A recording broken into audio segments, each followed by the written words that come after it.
വയനാട് മേപ്പാടിയിൽ കാട്ടാനകളെ ജനവാസ മേഖലയിൽ നിന്ന് ഉൾവനത്തിലേക്ക് തുരത്താൻ നീക്കം ശക്തമാക്കി വനംവകുപ്പ്. മേപ്പാടി റേഞ്ചിന് കീഴിലുള്ള ബഡേരി സെക്ഷനിലാണ് കാട്ടാന ശല്യം രൂക്ഷമായിട്ടുള്ളത്.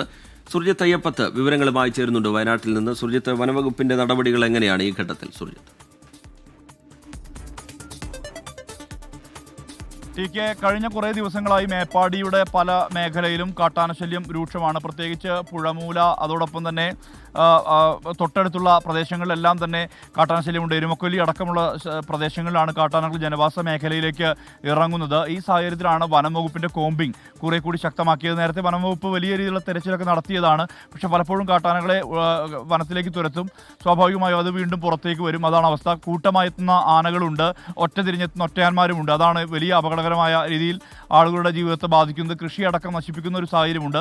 ഇതേ തുടർന്നാണ് വനം വകുപ്പ് കഴിഞ്ഞ ദിവസം കോമ്പിംഗ് ശക്തമാക്കാൻ തീരുമാനിക്കുകയും അതായത് ഉൾവനത്തിലേക്ക്, നസ്രാണിക്കാട് അടക്കമുള്ള ഉൾവനത്തിലേക്കാണ് കാട്ടാനകളെ തുരത്തിയത്. അതായത് പ്രതികൂല കാലാവസ്ഥയാണ് വയനാട്ടിൽ. പലപ്പോഴും ഇടവിട്ട് ശക്തമായ രീതിയിലുള്ള മഴപ്പെയ്ത്തുണ്ട്. ആ മഴപ്പെയ്ത്തിനെ പോലും അവഗണിച്ചുകൊണ്ടാണ് വനംവകുപ്പ് ഉദ്യോഗസ്ഥ സംഘം കാടിനകത്തേക്ക് പോയത്. അതിൽ കൽപ്പറ്റയിലെ RRT, ഒപ്പം തന്നെ മുണ്ടക്കൈ സ്റ്റേഷനിലെ ഉദ്യോഗസ്ഥർ, മേപ്പാടി റേഞ്ചിലെ ഉദ്യോഗസ്ഥർ, ബഡേരി സെക്ഷനിലെ ഉദ്യോഗസ്ഥർ, വൈത്തിരിയിലെ ഉദ്യോഗസ്ഥർ ഉൾപ്പെടെയുള്ളവർ ഒരു വലിയ ടീമായി ചെറു സംഘങ്ങളായി തിരിഞ്ഞാണ് തെരച്ചിൽ നടത്തിയത്. ആ തെരച്ചിൽ കാട്ടാനകളെ കാണുന്ന ഒരു അനുഭവം ഉണ്ടായിട്ടുണ്ട്.